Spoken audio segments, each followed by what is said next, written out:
Bikin nastar lumer 24 karat, bahan ekonomi, siapa sangka sepremium ini.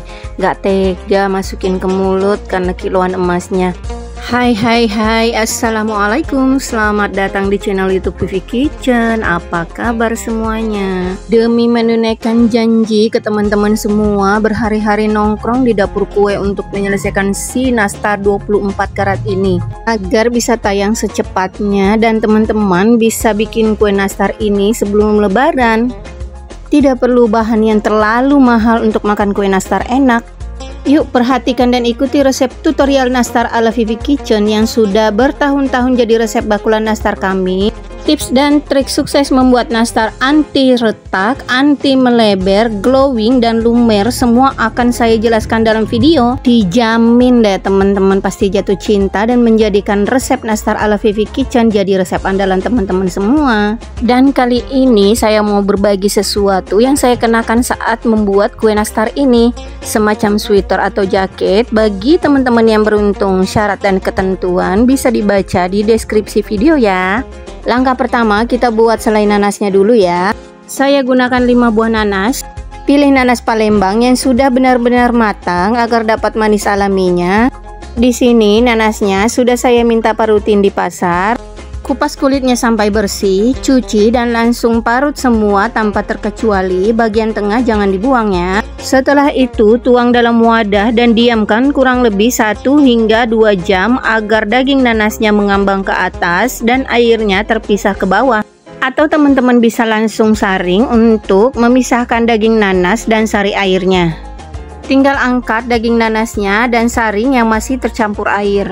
Yang nantinya airnya ini akan kita masak terlebih dahulu sampai menyusut. Ini bertujuan untuk mempercepat proses pembuatan selai nanasnya.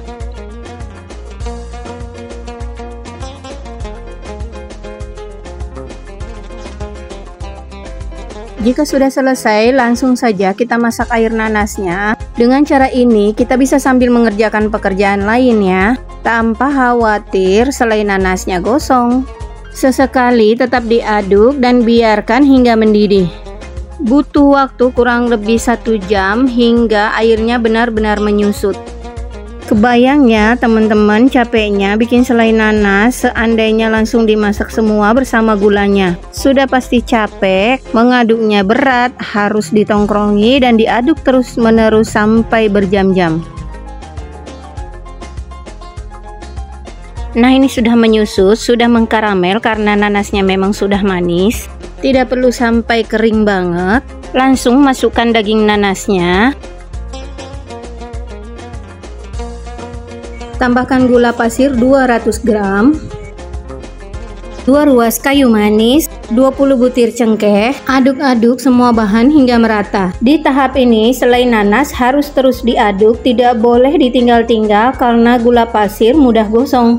Gunakan api kecil saja untuk mendapatkan warna coklat karamel pada selai nanas. Jadi harus sabar banget ya. Masak selai nanas hingga benar-benar tak berair, tekstur padat, berat dan lengket agar selai nanas mudah dibentuk untuk isian nastar. Selai nanas yang masih lembek akan menyusahkan saat dibentuk, jadi susah menyatu dengan kulit nastar. Lanjut, tambahkan selai nanas instan setengah kilogram agar selai nanas semakin padat.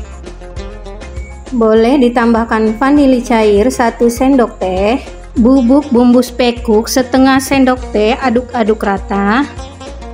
Aduk-aduk terus hingga selai nanas mulai mengering. Nah kira-kira seperti ini ya teksturnya. Segera angkat dan dinginkan. Lanjut bikin adonan kulit nastarnya. Tuang dalam wadah 200 gram gula pasir halus, 500 gram margarin. Saya pakai Mother Choice, harga lebih murah tapi kualitas super. Tambahkan butter yang sebelumnya saya simpan sejenak di kulkas. Nah ini butter yang saya pakai, aromanya sama banget dengan butter Wisman tapi harga jauh lebih murah. Sudah sejak lama saya menggunakan butter korman ini. Saya jamin nastarnya wangi banget, lumer dan renyah.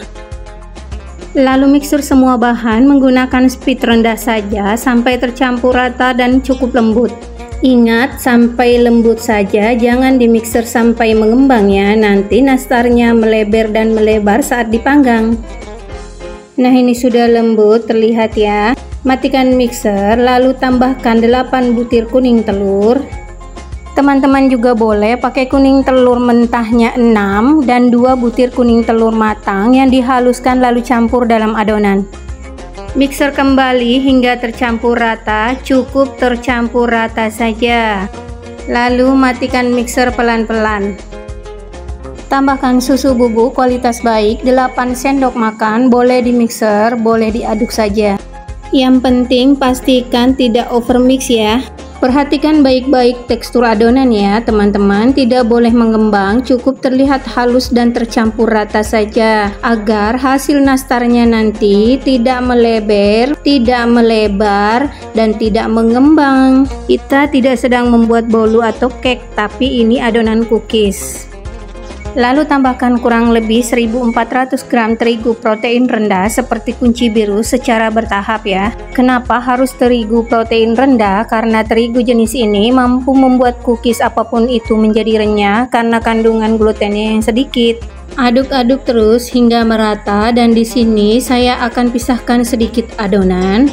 Ini untuk jaga-jaga aja, khawatir saat proses membentuk nastar adonan mengering dan sedikit mengeras. Jadi adonan ini bisa kita pakai untuk melembutkan adonan yang mengeras. Pengalaman ini saya dapatkan dari almarhumah nenek yang dulu juga tukang kue dan masakan. Alhamdulillah saya hobi bantuin nenek, jadi ilmunya sedikit saya ingat. Lanjut, jika adonan sudah terasa berat, kita bisa adonin menggunakan tangan agar pengerjaan bisa lebih cepat dan mudah. Pastikan tangan sudah dicuci bersih. Aduknya tidak perlu terlalu kuat karena kita tidak sedang membuat adonan roti ya. Cukup diaduk ringan saja sampai tercampur rata, jangan sampai adonan menjadi bantet. Perhatikan tekstur adonan, jangan sampai terlalu keras atau terlalu lembek. Penyebab nastar retak salah satunya adonan nastar terlalu keras atau sebaliknya terlalu lembek. Nah, kira-kira seperti ini ya teksturnya. Karena selai nanas juga sudah dingin, bahkan sempat saya simpan di kulkas sejenak. Lanjut, kita pulung-pulung selai nanasnya. Saya menggunakan sendok takar setengah sendok teh yang jika ditimbang kurang lebih 3 gram. Jangan lupa celupkan dulu di air minum agar sendok takarnya basah dan tidak lengket saat dipakai. Bulat-bulatkan semua hingga selesai. Sebelum mulai membentuk nastarnya, adonan saya bagi dua dulu. Satu bagian saya tutup dengan plastik wrap dan satu bagian langsung kita timbang dan bentuk. Di sini saya menggunakan sendok takar 5 ml atau 1 sendok teh muncung kalau adonan ditimbang 7 gram. Nah, untuk mempercepat pekerjaan, adonan akan saya takar-takarin dulu, nanti tinggal isi dan bulat-bulatkan. Jika teman-teman tidak punya sendok takar, boleh ditimbang satu-satu atau dikira-kira saja. Usahakan sama besar semua ya. Lakukan senyaman dan sebisa kita. Mungkin teman-teman punya ide lain atau cara lain, cara cepat membentuk nastar. Karena di tahap ini prosesnya lama, jadi lakukan sebisa kita mempercepat pekerjaan. Adonan ini sebenarnya bisa tahan 36 jam, bahkan bisa kita tinggal tidur, tapi kapan selesainya kalau kita mengulur waktu. Ketika membuat nastar, pastikan teman-teman tidak ada acara lain ya, agar fokus dan nastarnya tidak ditinggal-tinggal. Jika adonan yang sudah kita takar sudah dirasa cukup, nastar bisa kita bentuk. Ambil adonan dan pipihkan, beri isian, tutup dan bulatkan. Bulatkan dengan rapat dan rapi agar isian nastarnya tidak keluar. Di tahap ini adonan keras akan terasa susah untuk dirapatkan, begitupun dengan selai nanas yang lembek akan menyusahkan saat dibentuk. Begitupun dengan adonan yang lembek juga akan terasa saat di tahap ini, terasa lengket dan susah untuk dibentuk. Bagaimana mengatasi adonan keras? Ya, tambahkan adonan yang sebelumnya kita pisahkan tadi.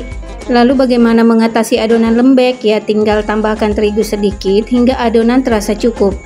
Nanti lama-lama teman-teman akan paham tahap-tahap ini, jadi jangan putus asa ya membuat nastar. Ada juga teman-teman yang bertanya, boleh tidak kalau buat cookies atau kue kering itu pakai butter semua tanpa margarin? Ya, saran saya harus dicampur margarin ya. Menggunakan butter semua untuk cookies jadi rapuh dan tidak kokoh. Sebaliknya jika menggunakan margarin semua, cookies nggak akan lumer dan renyah, malah jadi padat banget. Agar kue nastar ukurannya sama semua, sebaiknya ditimbang isi dan kulitnya atau gunakan sendok takar.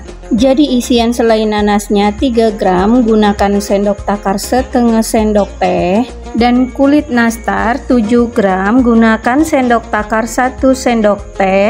Total semuanya 10 gram 1 nastar. Jika teman-teman sudah mahir, insya Allah sudah bisa mengira-ngira besar nastarnya tanpa menggunakan alat takar atau timbangan. Nah, ini sudah selesai, saatnya proses pemanggangan. Pastikan oven sudah dipanaskan terlebih dahulu sebelum nastar dimasukkan ke dalam oven. Panggang nastar menggunakan suhu kecil cenderung sedang sekitar 120 hingga 150 derajat Celcius. Suhu bawah saja, hindari suhu terlalu besar agar nastar tidak retak. Untuk teman-teman yang menggunakan oven gas atau oven tangkring, pakai api kecil saja ya, hati-hati jika suhu oven terus naik. Sering-sering dicek agar nastar tidak retak. Sekali-kali loyang nastar diputar agar matangnya merata. Tutup kembali oven dan panggang lagi hingga hampir matang. Penting banget untuk mengecek kondisi nastar dan suhu oven saat dipanggang untuk menghindari nastar pecah dan retak. Jadi saat pengovenan jangan ditinggal-tinggal ya. Setelah kurang lebih 30 hingga 40 menitan, nastar sudah hampir matang. Di sini saya akan cek nastarnya dengan menyentuh bagian atas nastar. Jika sudah tidak ada adonan yang lengket di jari, itu artinya nastar sudah hampir matang. Segera keluarkan dari oven dan biarkan hingga dingin. Sementara itu bisa kita siapkan olesan nastarnya. 8 butir kuning telur dalam wadah, 1 sendok makan minyak sayur, 1 sendok teh madu. Penggunaan madu tidak boleh berlebihan karena olesan tidak bisa kering, lengket, dan cepat gosong.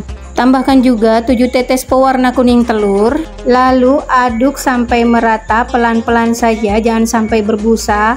Ini untuk mendapatkan olesan yang mulus dan glowing pada nastar. Apakah ada tambahan adonan nastar? Jawabannya tidak sama sekali, seperti yang saya contohkan saja. Oke, ini nastarnya sudah benar-benar dingin. Pengolesan bisa kita mulai. Sebaiknya gunakan kuas dengan bulu yang lembut untuk mengoles nastar. Kuas yang keras dan tajam bisa merontokkan permukaan atas nastar dan olesan nastar tidak bisa mulus. Oles pelan-pelan permukaan nastar menggunakan bahan olesan hingga merata sampai ke bagian bawah agar penampilan makin cantik. Tidak perlu kuat-kuat mengolesnya agar permukaan nastar tidak tergores. Sebaiknya lakukan pengolesan di tempat yang suhu ruang ya, tidak di tempat yang panas kering atau di tempat ber-AC. Ini untuk menghindari olesan cepat kering dan pecah-pecah. Oles nastar secara merata, rapi, dan hindari olesan yang menetes dan berceceran terlalu banyak di bawah mengenai loyang.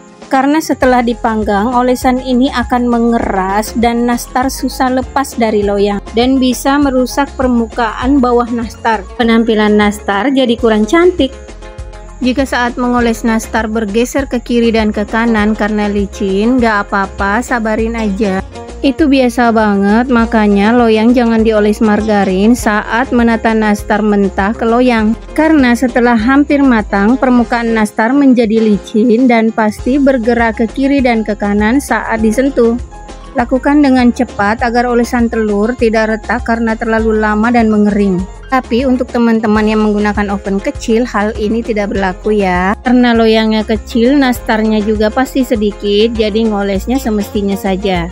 Justru ketika pengolesan pertama selesai, perlu beberapa menit didiamkan hingga olesan mengering, baru bisa ditimpa olesan yang kedua.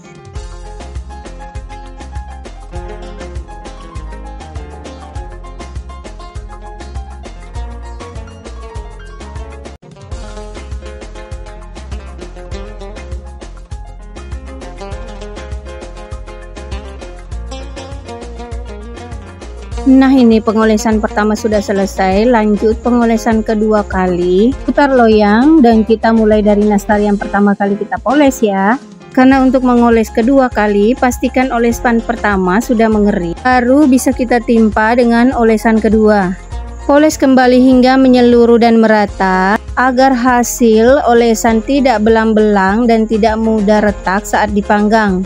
Butuh kesabaran ekstra ya teman-teman saat mengoles nastar. Teman-teman yang sudah biasa bikin nastar pasti paham benar kejenuhan saat mengoles nastar dalam jumlah yang banyak. Terkadang sampai terkantuk-kantuk dan lelah, tapi proses ini harus diteruskan hingga selesai. Oh iya, untuk satu resep nastar kita butuh 2 resep olesan ya. Bahan olesan bisa kita buat 2 kali setelah bahan olesan pertama telah selesai atau habis. Baru kita mulai lagi membuat olesan kedua. Ini bertujuan agar olesan tidak keburu kering. Atau boleh bikin sekaligus, tetapi pisahkan satu bagian dan tutup plastik wrap. Kecuali proses pengolesan dibantu beberapa orang, jadi proses pengolesan cepat selesai dan tidak kering.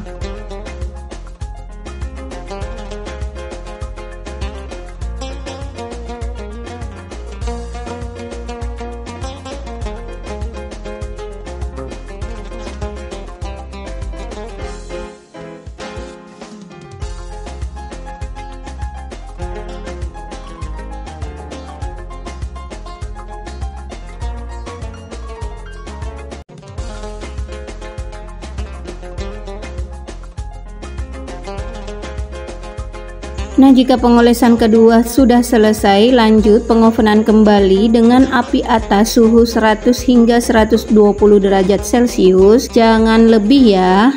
Oven sudah dipanaskan terlebih dahulu, karena suhu yang terlalu panas bisa membuat nastar retak dan pecah. Apalagi teman-teman yang menggunakan oven gas, saran saya nastar jangan ditinggal-tinggal ya, karena setiap saat harus melakukan pengecekan. Khawatir suhu oven terus naik dan nastarnya bisa retak parah. Di sini loyang nastar juga harus sesekali diputar agar warna nastarnya merata dan menyeluruh. Panggang nastar kurang lebih 12 hingga 15 menitan, jangan lebih. Juga jangan terlalu sebentar, apalagi di bawah 12 menitan. Jika terlalu sebentar dipanggang, olesannya belum set dan nastarnya nanti mudah berjamur. Ini yang paling sering terjadi dan banyak dipertanyakan teman-teman, kenapa nastarnya cepat berjamur? Ya, karena olesan belum matang dan kering, nastar sudah diangkat dari oven.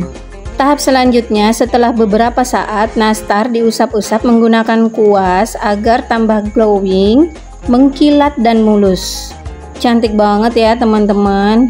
Teman-teman di rumah pasti juga bisa bikin nastar seglowing ini, secantik ini. Asalkan tutorialnya diikuti dengan benar, insya Allah pasti bisa.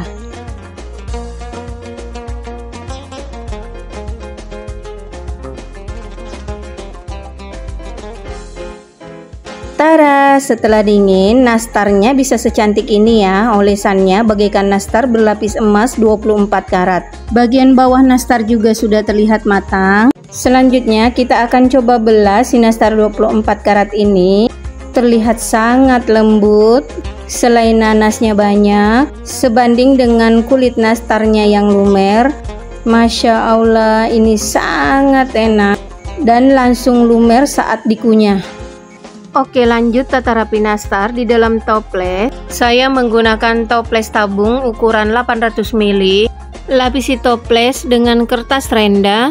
Sebelum nastar kita susun.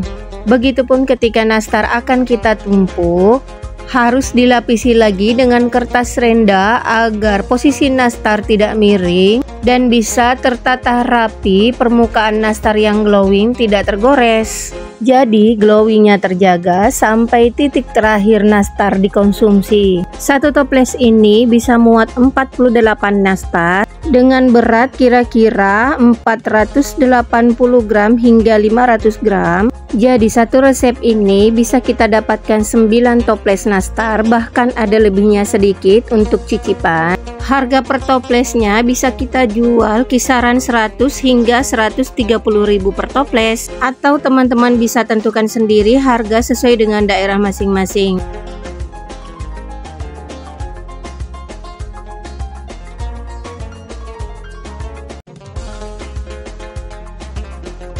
Gimana, lumayan banget ya untungnya teman-teman. Pasti semangat bikin nastar kalau membayangkan cuan yang akan kita dapatkan. Alhamdulillah, pembuatan nastar kali ini sudah selesai. Tunai sudah janji saya, semoga ilmunya bermanfaat. Jangan sungkan untuk bertanya jika ada yang kurang paham. Insya Allah akan saya bantu jawab dengan senang hati. Terima kasih sudah menonton video pembuatan kue nastar hingga selesai. Semoga apa yang saya sampaikan mudah dipahami dan dimengerti. Dukung terus channel YouTube Vivi Kitchen dengan cara like, komen, dan subscribe channel YouTube Vivi Kitchen, dan tekan tanda lonceng untuk mendapatkan notifikasinya. Insya Allah saya akan kembali dengan resep-resep andalan Vivi Kitchen. Selamat mencoba dan terima kasih.